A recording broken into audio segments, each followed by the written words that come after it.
আসসালামু আলাইকুম। বাংলা সংবাদে সবাইকে স্বাগত জানাচ্ছি ফিরোজ তোহা। শুরুতেই বিআরবি কেবলস সংবাদ শিরোনাম।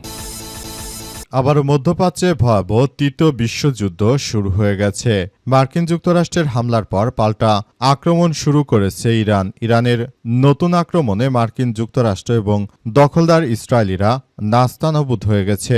আর এরই মাঝে আমাদের হাতে এসে পৌঁছেছে এই যুদ্ধের সর্বশেষ গুরুত্বপূর্ণ সবথেকে তাজা আপডেট সংবাদ আপনাদের জানিয়ে দিব। প্রথমেই জানিয়ে দিব, যুক্তরাষ্ট্রের হামলার পাল্টা জবাব দিল ইরান। ইরানের বন্দর আব্বাসের কাছে মার্কিন হামলার জবাবে যুক্তরাষ্ট্রের বিমান ঘাঁটিতে আক্রমণ চালিয়েছে ইরানের Islamic revolutionary guard corps IRGC. আধা সরকারি বার্তা সংস্থা তাসনিমে প্রকাশিত এক বিবৃতিতে আইআরজিসি জানিয়েছে যে আজ স্থানীয় সময় ভোর 4:50 একটি বিমান ঘাঁটিতে হামলা চালানো হয়। তারাই বিমান ঘাঁটিকে মার্কিন আগ্রাসনের উৎস হিসেবে চিহ্নিত করলেও এর ভেতরের অবস্থান এখনও পর্যন্ত তারা জানায়নি। এরপর জানাবো, নতুন বিমান প্রতিরক্ষা ব্যবস্থা বসিয়েছে ইরান। এটা কতটা তাৎপর্যপূর্ণ? আল জাজিরার এক্সপ্লেইনার। ইরান বলেছে চলতি সপ্তাহের শুরুতে হরমুজ প্রণালীর কাছে তারা নতুন আকাশ প্রতিরক্ষা ব্যবস্থা মোতায়েন করেছে। এটি যুক্তরাষ্ট্রের একটি MQ-9 রিপার ড্রোন ভূপাতিত করেছে। অত্যন্ত শক্তিশালীভাবে কার্যক্রম চালাচ্ছে তারা। এদিকে ইরানের হরমুজ কর্তৃপক্ষের উপর যুক্তরাষ্ট্রের নিষেধাজ্ঞা। ইরানের হরমুজ প্রণালী কর্তৃপক্ষের উপর নিষেধাজ্ঞা আরোপ করেছে মার্কিন যুক্তরাষ্ট্র। আজ মার্কিন অর্থ বিভাগ এই তথ্য জানিয়েছে। হরমুজ প্রণালী দিয়ে জাহাজ চলাচলের বিষয় দেখভাল করতে এই সংস্থা প্রতিষ্ঠা করেছে ইরান। জানাবো, লেবাননের যোদ্ধাদের ড্রোন হামলায় ইসরায়েলি সেনা নিহত। লেবাননের সীমান্তের কাছে উত্তর ইসরায়েলে ড্রোন হামলায় এক ইসরায়েলি সেনা নিহত হয়েছে।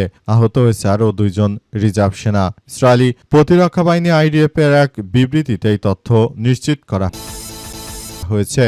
এবং সর্বশেষ জানাবো, কোরবানির মাংস ভাগাভাগি নিয়ে 2 গ্রুপের সংঘর্ষে আহত 30। পুলিশ ও স্থানীয় সূত্র থেকে জানা যায়, মসজিদের সামনে কোরবানির গরুর মাংস বন্টন নিয়ে কামরুল মোল্লা এবং আবু বকার মুন্সির লোকজনের মধ্যে কথা কাটাকাটি চলছিল।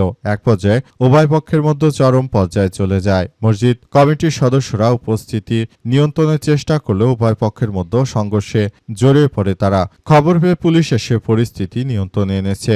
এতে 30 জন আহত হয়েছে। প্রিয় দর্শক, এতক্ষণ শুনছিলেন সংবাদ শিরোনাম, এবারে বিস্তারিত। তবে তার আগে বন্ধুরা, অনুরোধ থাকবে এই সংবাদটিতে একটি লাইক দিন। এই চ্যানেলে আপনি নতুন হয়ে থাকলে আমাদের সংবাদটি দেখতে দেখতে চ্যানেলটি সাবস্ক্রাইব করে রাখুন।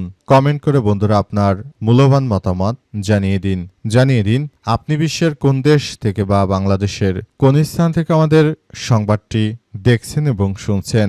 আর বন্ধুরা, সংবাদটি আপনার সোশ্যাল মিডিয়া ফেসবুকে শেয়ার করে বন্ধুদেরও দেখার সুযোগ করে দিন। আর বন্ধুরা, গাজা যুদ্ধে আপনি যদি নিরীহ ফিলিস্তিনিদের ভালোবেসে থাকেন, আমাদের এই তাজা আপডেট সংবাদটি দেখতে দেখতে কমেন্টে আপনি ইয়েস লিখে পুরো বিশ্বকে এই তাজা আপডেট সংবাদটি দেখার সুযোগ করে দিন।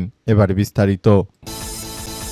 যুক্তরাষ্ট্রের হামলার পাল্টা জবাব দিল ইরান। ইরানের বন্দর আব্বাসের কাছে মার্কিন হামলার জবাবে যুক্তরাষ্ট্রের বিমান ঘাঁটিতে আক্রমণ চালিয়েছে ইরানের Islamic revolutionary guard corps IRGC।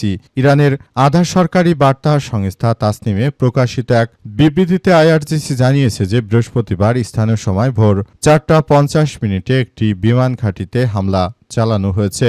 তারা এই বিমান ঘাঁটিকে মার্কিন আগ্রাসনের উৎস হিসেবে চিহ্নিত করলেও এর অবস্থান জানা যায়নি। বন্দর আব্বাসের উপকণ্ঠে মার্কিন সামরিক বাহিনীর হামলার খবরের পরেই ঘোষণা আসে।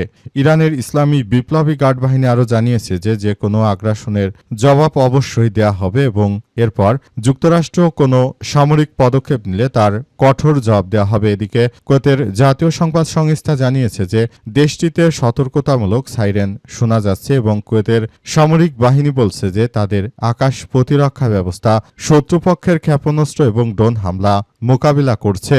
মার্কিন যুক্তরাষ্ট্রের যে কোনো সন্ত্রাসী আগ্রাসন তারা প্রতিহত করছে এবং এই বিষয়গুলো খুবই গুরুত্ব সহকারে দেখা হচ্ছে। মার্কিন যুক্তরাষ্ট্রের যে ধরনের সন্ত্রাসী কার্যক্রম রয়েছে সেগুলোকে সম্পূর্ণ প্রতিহত করে দিয়েছে ইরান।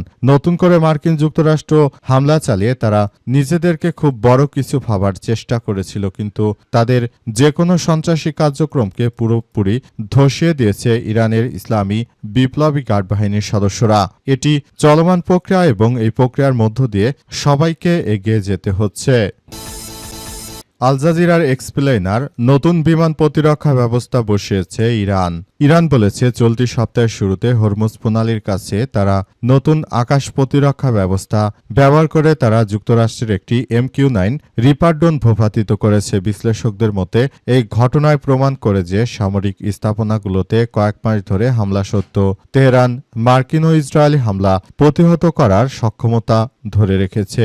ইরানের গণমাধ্যম জানিয়েছে যে হরমুজ প্রণালীর কেশম দ্বীপের কাছে ড্রোনটি ভূপাতিত করা হয়। তারা আরও জানিয়েছে যে এই প্রতিরোধ ব্যবস্থাটি ছিল আরশি কামাঙ্গির নামক স্থায়ীভাবে তৈরি একটি ব্যবস্থার প্রথম যুদ্ধ চলাকালীন ব্যবহার।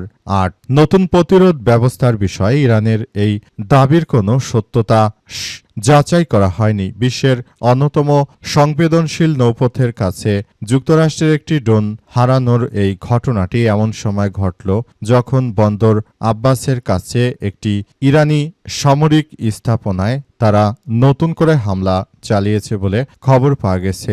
এর প্রতিশোধ হিসেবে ইরানের Islamic revolutionary guard corps IRGC পরে জানিয়েছে তারা একটি আমেরিকান বিমান ঘাঁটিতে হামলা চালিয়েছে এবং হামলা চালিয়ে সেটিকে তছনছ করে দিয়েছে ইরানের ইসলামী বিপ্লবী গার্ড বাহিনীর সদস্যরা এবং তারা পুরোপুরি প্রক্রিয়াটি চলমান রয়েছে। ইরানের হরমুজ কর্তৃপক্ষের উপর যুক্তরাষ্ট্রের নিষেধাজ্ঞা। ইরানের হরমুজ কর্তৃপক্ষের উপর নিষেধাজ্ঞা জারি করেছে মার্কিন যুক্তরাষ্ট্র। তাদের উদ্দেশ্য হচ্ছে যে হরমুজে যে কোনো ধরনের কার্যক্রমের উপর যারাই কার্যক্রম চালাচ্ছে হরমুজে তাদের উপর এই নিষেধাজ্ঞা আরোপ করেছে মার্কিন যুক্তরাষ্ট্র। তাদের উদ্দেশ্য হচ্ছে যে হরমুজ প্রণালী পুরোপুরি তারা নিয়ন্ত্রণ করতে চায় এবং তারা বলে দিতে চায় যে যে কোনো মূল্যে তারা এই ধরনের কার্যক্রম চালিয়ে যাবে। হরমুজ প্রণালীতে মার্কিন যুক্তরাষ্ট্রের যে কোনো ধরনের সন্ত্রাসী কার্যক্রমের বিরুদ্ধে ইরান শক্ত প্রতিরোধ গড়ে তুলেছিল, কিন্তু শেষ পর্যন্ত বর্তমান সময়ে মার্কিন যুক্তরাষ্ট্রের এই কর্মকাণ্ডগুলো পুরোদমে প্রতিহত করা হয়েছে এবং সবকিছু যার যার জায়গা থেকে পুরোপুরি কার্যক্রম সুন্দরভাবে করা হচ্ছে। মার্কিন যুক্তরাষ্ট্রের প্রেসিডেন্ট ডোনাল্ড ট্রাম্প তিনি ইতিপূর্বে সবকিছু এমনভাবে করছিলেন মনে হচ্ছিল যে তিনি মূলত আর যুদ্ধ করবেন না, কিন্তু শেষ পর্যন্ত ইরানের উপর আক্রমণ চালানোর মধ্য দিয়ে তিনি যে ধরনের সন্ত্রাসী কার্যক্রমের সৃষ্টি করেছেন সেটা পৃথিবীর ইতিহাসে এক জঘন্যতম অধ্যায় হিসেবে রচিত হয়েছে। মার্কিন যুক্তরাষ্ট্রের প্রেসিডেন্ট ডোনাল্ড ট্রাম্পের এই ধরনের কার্যক্রম পৃথিবীর ইতিহাসে এক ঘৃণিত সন্ত্রাসীপনার জন্ম দিয়েছে। তার মতো একজন প্রেসিডেন্ট এই ধরনের কার্যক্রমের সঙ্গে যুক্ত, সেটি আমাদের সবার জন্য লজ্জাজনক ব্যাপার।